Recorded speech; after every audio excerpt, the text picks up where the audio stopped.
अस्सलाम वालेकुम। हैप्पी किसान पाकिस्तान तो खुश आमदीद। लो जी दोस्तों, असी मौजूद हाँ जी गल्ला मंडी साहिवाल दे विच और तुहाडी खिदमत दे विच अज दे ताज़ा रेट लैके हाज़र हाँ जी। अज 13 नवंबर है जी और असी इस टाइम मौजूद हाँ जोईया बरादर दुकान नंबर 98 ते। अगर तुसी अपने माल साहिवाल दे विच सेल करना चाहुंदे हो तो दुकान नंबर 98 जोईया बरादर तो लैके आओ। लो जी असी हुण आउंदे रेटां दे वल। सारे नालों मैं गल करांगा जी चावल का रेट, झोने का रेट जिहड़ा है वो अपनी जगह तो स्टेबल है जी।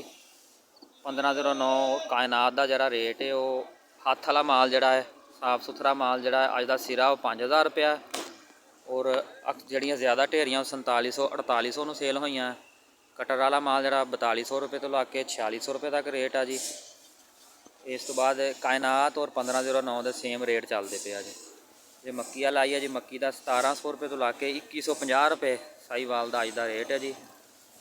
और जोड़ा आम 17-18 मॉइस्चर वाली मकई है उस 1800 रुपये 1900 रुपये तक है जी। 12-13 वाली सुखी टॉप की मक्की जी 2150 रुपया।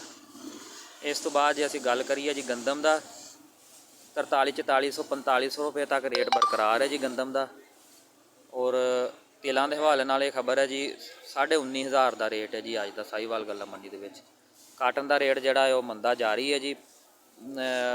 4500 रुपये तो ला के 6500 रुपया रेट है जी। और जो 13 नवंबर के रेट अज तुहाडी खिदमत पेश किए है जी। इस वीडियो को लाइक कर दिओ, दोस्तों को शेयर कर दिओ और हैप्पी किसान पाकिस्तान को सबसक्राइब कर दिओ, बैल आइकन दबा दिओ ताकि मजीद तुहानूं इस तरह की वीडियोज़ देखने को मिलदियां रहन। अल्लाह हाफिज़।